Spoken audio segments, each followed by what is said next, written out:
Before that, on BBC Scotland, with tongue firmly in cheek, Kaye Adams is Retorting Scotland.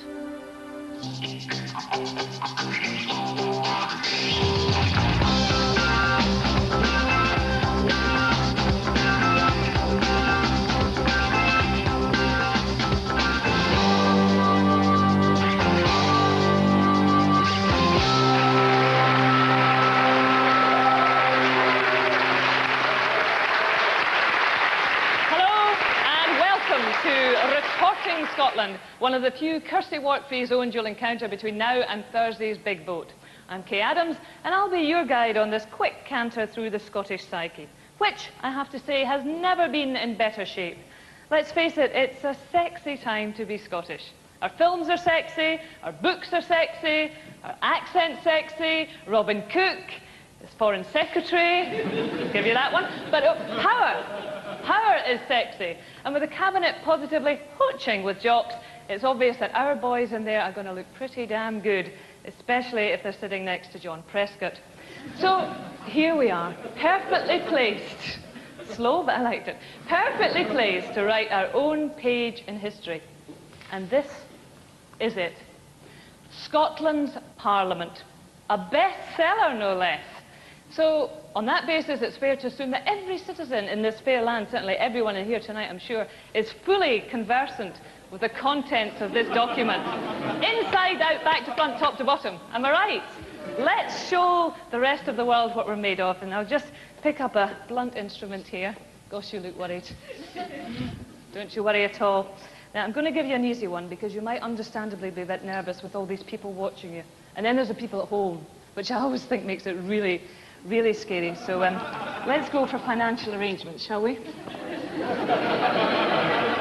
Now, obviously you know that on occasion the UK government departments may implement policies which will lead to additional costs for the Scottish Parliament.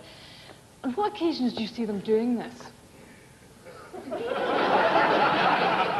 Come on, everyone's watching. Could you repeat the question, please? I could try. You're a time waster. I've known your types before. I'll just move on, I think. See if there's anyone else here who can perhaps do a little bit better. How are you on the EU? Not bad. Good man. Right, OK. On the EU, what about the fact that the Scottish Parliament will be able to scrutinise EU legislative proposals? What do you see as the implications of this? Honestly. You want a truthful answer? No, honestly, just give it to me, honestly, straight. I think Europe's fantastic. You think it's fantastic? Europe's great. Yeah. Yeah. When did you last read the document? Oh, it's been a wee while. It's been a wee while. You didn't exactly read it last night. This is supposed to be a bestseller. How many people, honestly, I should put away my blunt instrument because you never know what I might do with it. How many people have read this? Oh, I don't even believe it. She works on the show, she had to read it. Not a one. Clearly the Scottish office are using the same publicist as Geoffrey Archer. Retorting Scotland is definitely the programme to be on in this week leading up to the referendum. We've had all the big guns just begging us to appear on the programme, but we had to be disciplined. We had to whittle it down to the leading protagonists from both sides, and we've got them here with us tonight. We have the vociferous and controversial Tam Dael. Controversial because he's wearing a toga. He's probably a little bit more animated than you usually see him, and that's because it is a cardboard cutout. Actually, surprising likeness to Douglas Hurd there. And next to him, we have a rather unlikely chum. We have another of the many high-profile celebrities that the No No campaign have been wheeling out. The singing kilt, Mr. Kenneth McKellar. Well, over here, on the Yes Yes side, we have one of Scotland's top comedy acts. And beside him is Elaine Seaton.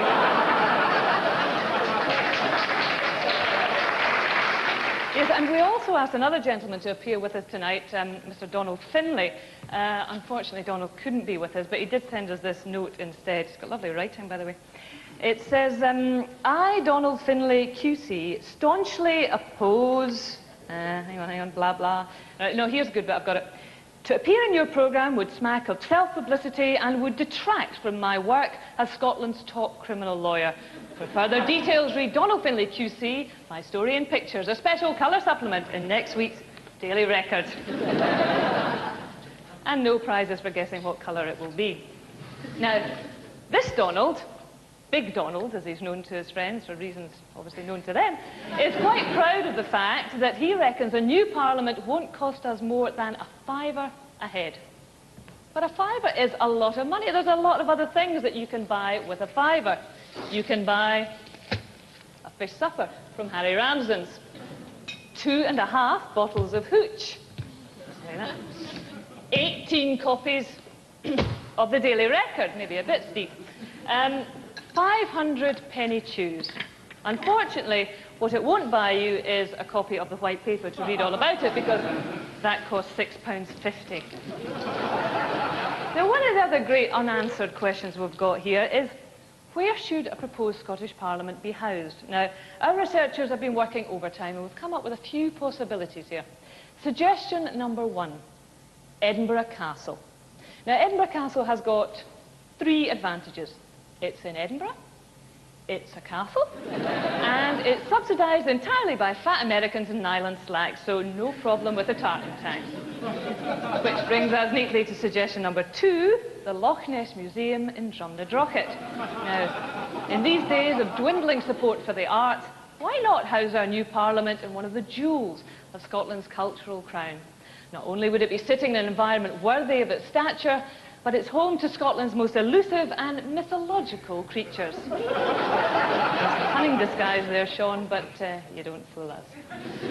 Or how about this, the Abbeymoor Centre? It's a well-equipped leisure facility featuring everything from a large conference hall, a luxurious banqueting hall with its own catering, and of course extensive activities from indoor football to cheap badminton on Sundays. The next option is Fingertips Massage Parlour in the capital. It's a friendly working environment where many members of Parliament are believed to spend their leisure time anyway, nothing wrong with that. And of course, it's also a useful place to engage in a working dialogue with the Scottish judiciary and the police. And with a smile that wide, he's clearly had a search warrant. Finally, a bit controversial, a bit devil-may-care. How about the Palace of Westminster? It's got all the correct facilities and staff, and it seems like all the people are there already anyway. But seriously, to help us understand the complexities of the referendum debate, we've got with us tonight one of Scotland's leading polemicists and an expert on the Scottish Constitution, Mr. Menzies MacDonald. Good evening. Good evening, Menzies. Is it Menzies or Mingus? Hey, whatever you fancy yourself, Kay. Oh, right, well, Ming. What does this mean, Ming? Well, if you want to give me on a wee hand with this, if you don't mind, I think I'll give you a bit of a background here. I thought this would graphically illustrate the state of the Scottish nation since 1707. There we are. Well, this takes me back, Ming. Oh, right, okay. Now, will a bow do? Yes, a bow will be fine, yes. So, I take it this straitjacket represents the act of union then, Ming, is that it? No, Kay, the act of vandalism, the act of psychological neutering. Scottish body politics has been bound, caged, confined for 200-odd years. If you have a wee look in my back pocket there, you'll find a pair of scissors. I just want to snip the straps there, that'll set me partially free. I'll let my hands free and I'll put this into a more historical context. It'll also give me a chance to scratch my oaksters, they're mad itchy. I'm sorry, but the scissors don't appear to be working, Ming. No, I half expected they wouldn't, because the last time we used them was in 1979, and to be perfectly frank with you, they didn't work then. Just tear them off my bare hand. Oh. Right. Right, OK, so where do we start here? Well, what I've actually done is I've created an articulated model here of the United Kingdom with the aid of the Ordnance Survey people from Hoyk. So let's have a wee look at the United Kingdom, or the British Isles, as we see it nowadays. So this represents the British Isles, does it? Yes, it does, yes. The top half here, represents, well, the top half, if you like, is the brain, and it represents Scotland. Yes, proud Caledonia, I think, yes. And the bottom half here represents, well, the bottom. And the biscuits? Well, I thought you'd have worked that out for yourself, Kay. You see, these finely baked pieces of shortbread, best of Highland shortbread, I might add, represent the good people of our proud nation. And the rose? The rose, yes. This rather withered rose represents, well, the English? Yes, exactly. Yes, that's it. Right, I'll just put that over here. Why don't we do a wee bit of the history? I think that might be, more advantageous. That would be good. Well, here we have here. Now, this is a perfect scale model of the Scottish Army at Culloden. All right. Now, here's Bonnie Prince Charlie. Here's the young Lochiel, and that's his bird. All right. Okay. And on the other side, the vastly superior forces of the Duke of Cumberland. Right. With me so far. I'm glad you are, okay. So, oh my, what's going on with the flower of Scotland? This is terrible. All right, let's just have another wee look here. Look at this. This is the blood, this is the blood. This is our gallant soldier's blood all over the field. Except for one soldier, that's Bonnie Prince Charlie. Because this little bastard scampered. That's what's happened here. Well, getting back to the referendum. If we do elect to go for a yes-yes vote, I mean, will that not inevitably lead to the breakup of the Union and ultimately leave Scotland very isolated here? No, I think the onset of a new parliament will see the rise of Scotland. Scotland will rise again. But you see, so very much like the last time here, there the English will be queuing up, right? But there'll be no match, you see. There'll be no match at all for this. And this is the Lion Rampant, you see? Okay, so well, you're just up, Cumberland now! You see that? No match at all. No ball right up there. Nothing at all. You see? So all in all, a quite tempestuous relationship between the nations then? Yes, yes, I think so, yes. And that's actually quite right, Kay. And I think what we would actually do now is we should hack this monstrous carbuncle off the end of here. You see what I'm saying? Here we go, here we go, here we go. Here we go, here we go. Where do we go? This is very, very rewarding. Here we go. Cheerio, cheerio. Thank you very much. Thank you very much. Thank you very much. That was very informative, thank you. Not to mention downright scary. For God's sake, remember your jacket. Now, how do you define Scottishness? What is it to be Scottish? I mean, do you look distinctive if you're Scottish? I have here a life-size cardboard cutout of what some people might think is the average Scotsman. Yes, it's been a busy afternoon. Now, the attention to detail here is fabulous, because look at the size of him. He's perfectly sized. He talks right into my chest. Right into my chest.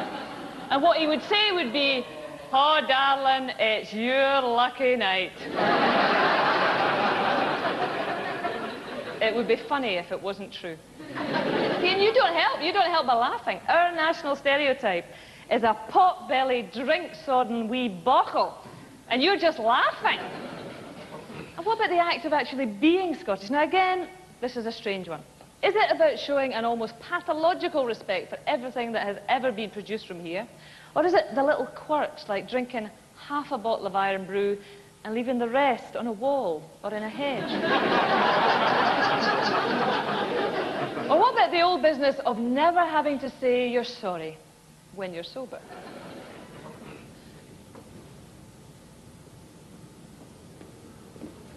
Ah! Watch where you're going, you thief. Watch where you're going, you thief. You're chasing your guide dog, it went that way. Chasing after yours, was it, you raging numpty? Square go, you cheeky come ahead. Wait for panic, you. Right, let's see that again, 10 pints later.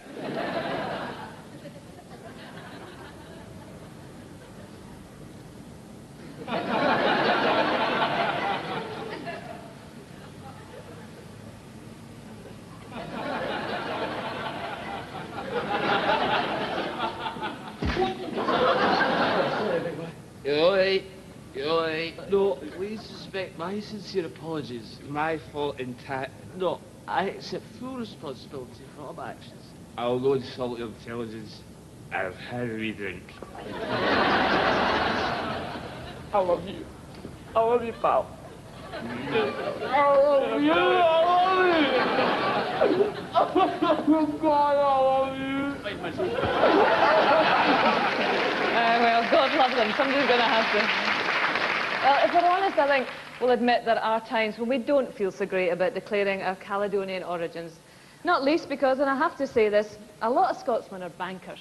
And some are bigger bankers than others. Sir Bruce Patullo, for example, is one of the biggest bankers in the country. And bankers like him can sometimes get us into all sorts of bother. Good morning, shoppers. Welcome to this new Milton Keynes superstore. Today's special offer is on Caledonian spring water. Well, let's face it, you'd have to be mad to drink the stuff that comes out of our taps. That'll be 19.95, please. I've only got a Scots 20, is that all right?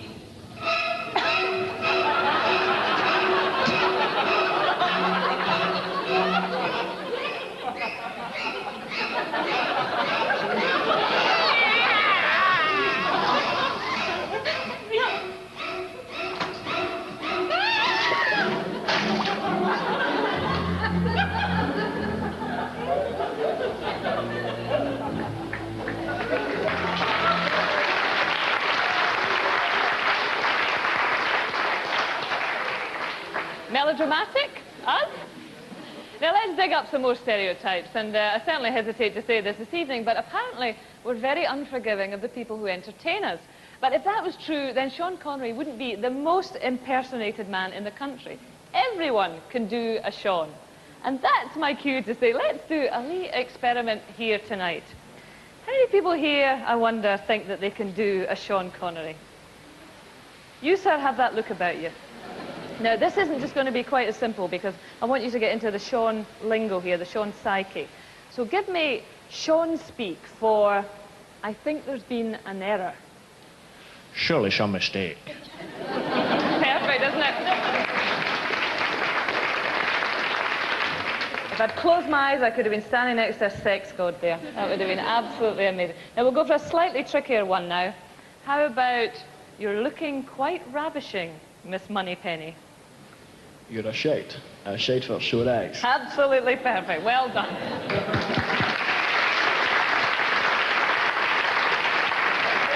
Let's debunk some Scottish stereotypes now.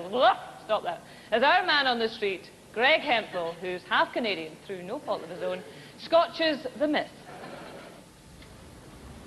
So, it's impossible for a hard man to get a fight in Scotland these days, is it? Huh? Let's just put that to the test.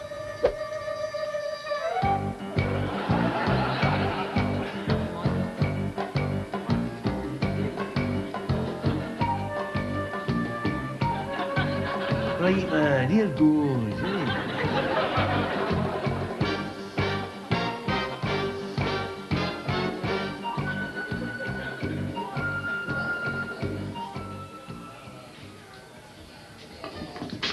You spilled my pint, you boss. Did I? Aye. Oh, I'm sorry. Listen, here. Take this one here. And, here's a wee whiskey chaser for you, here's my entire carry-out. Have you got any kids?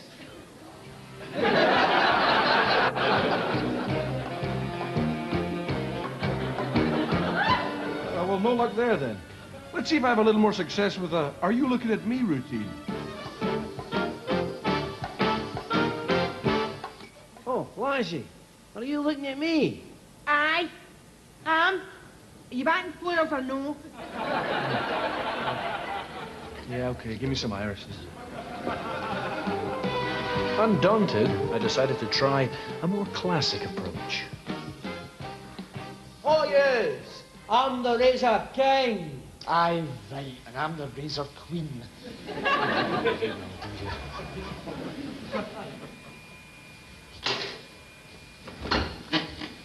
Tongs.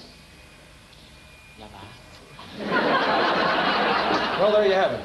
The whole afternoon winding people up and not so much as a hint of a fisting. That's one myth that's been scotched. Greg Hemphill, Retorting Scotland.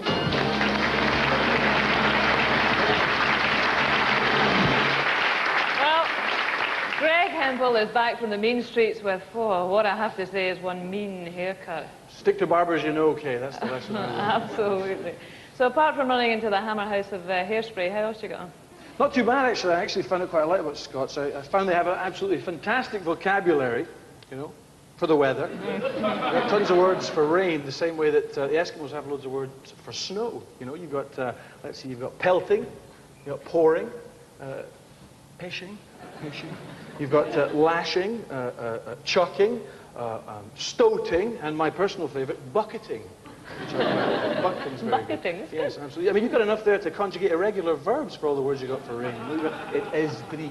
It will be drizzly. I am drooked. Repeat after me. I drook it. Yes. What's the Eskimo words for snow? Snow. Snow. S-N-A-W. Okay, we've got more words than people credit us for. Let's scotch some more myths. What other lies have you uncovered? Food, Kaye. Food.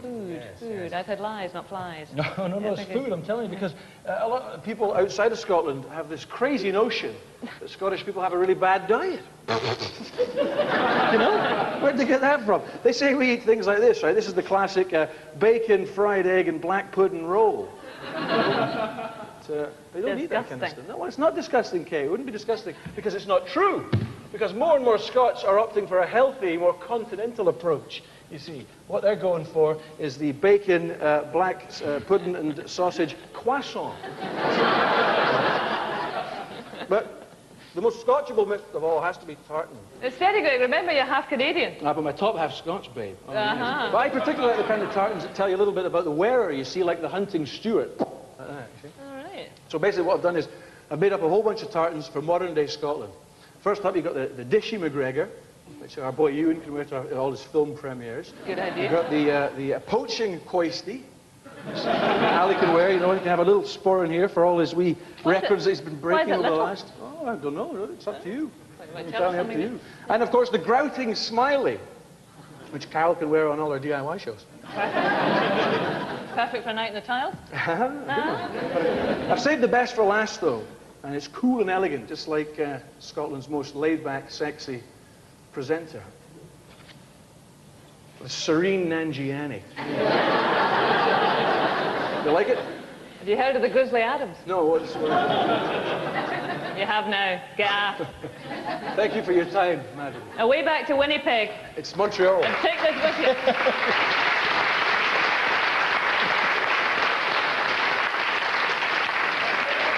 Now, of course, in going through that list of tartans, Greg accounted for just about every Scottish celebrity that we've got, or at least the ones we want. But what about the celebrities we'd like to claim? We pant like collie dogs after foreigners who've got even the remotest connection with Scotland. Naomi Campbell turns up on the catwalk with a teensy wee bit of tartan, and suddenly we're trying to trace her clan roots. The sister-in-law of Elvis Presley's great-auntie on his father's side comes from Paisley, so Elvis must be Scottish. Charlie Sheen was spotted up close in Easterhouse doing a drug deal. He must be a bit Scottish. About a syringe full. I don't know. Bring back the good old days of real Scottish celebrities.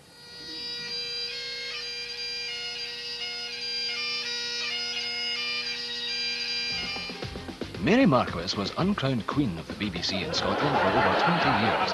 Not only a first-class broadcaster, Mary regularly beat her arch-rival John Toy in the annual Least Natural Hairdo on the Telly contest. In fact, scientists claim that a hole in the ozone layer over Glasgow is due largely to the stuff that Mary regularly sprayed on her gravity-defying Barnet.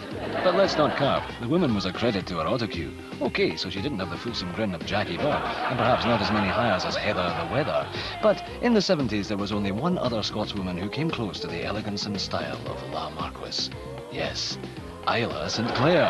With her cheeky wee grin and her enormous costume budget, the bonny lassie from the Isles captured the heart of a nation. Unfortunately for her, the nation was Finland. And we laughed at the comedy talent she displayed in those hilarious and completely unscripted chats she had with Dear Larry. Larry, it's not awful long till Christmas, you know, and I've got... What do you mean? Well, it's not. What do you mean, an awful long to Christmas? Quite a time. No, you see, I've got to get the Christmas turkey, the Christmas pudding, the Christmas cake... You see, it's all food, isn't it? But let's face it, we Scots might admire our entertainers, we might respect our journalists, but when it comes to real heroes, we always look to the beautiful game.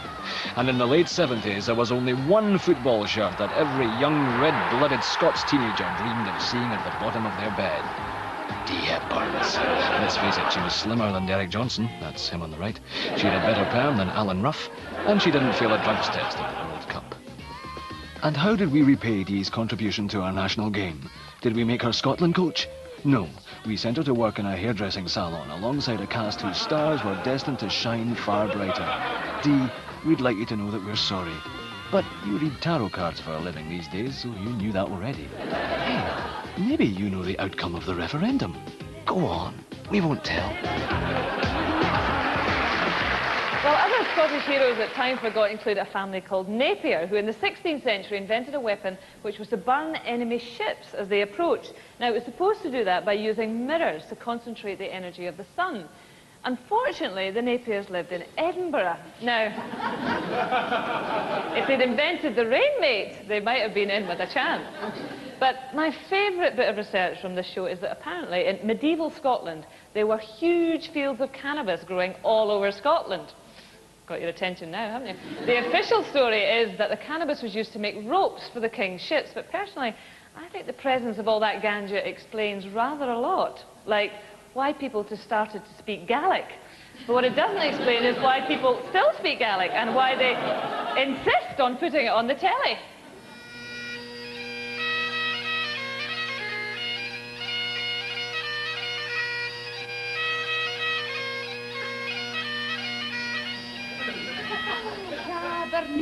One payback. He could do with geography Scott back. Simba Beach, no heat Froy. Summer Olympics till later. Luna, I'm transporting in Bobby Carlisle, Ellie McCallum. Olak Alavaji, the high road, Jube. Oh, the land is same a bill. Chip shop, octopus-handed, lazy bastard.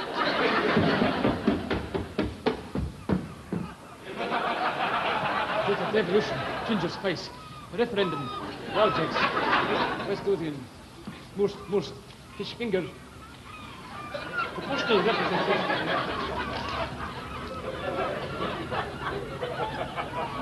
And two-part question.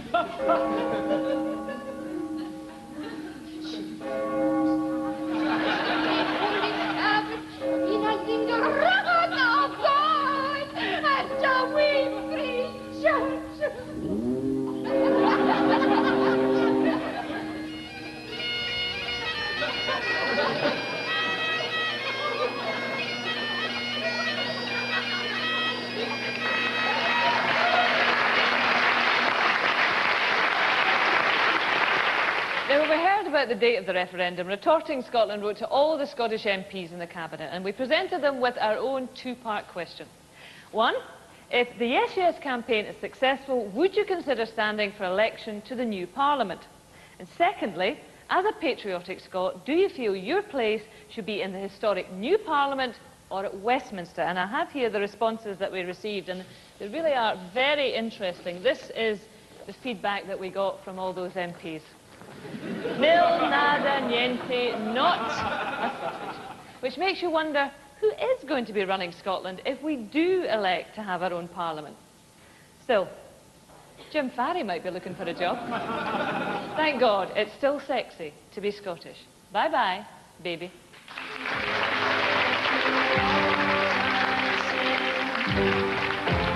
Can't put it off any longer.